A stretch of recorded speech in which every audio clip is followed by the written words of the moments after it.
आज आमच्या घरी होता रसपोळ्याचा कार्यक्रम. रसपोळ्या बनवल्या होत्या आज मी.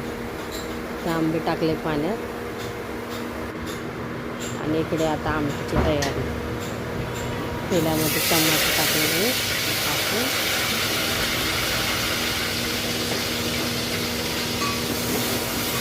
आमटी बनवण्यासाठी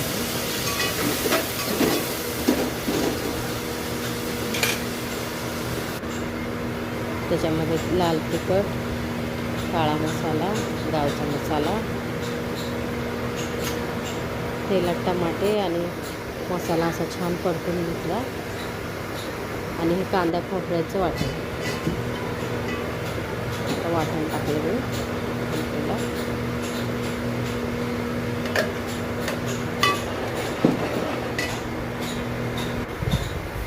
आणि इथे फक्त पोळ्या करायची तयारी. हे बघा, हे भाजीचं पीठ भिजवलं, ते पोळ्या तयार झाल्या.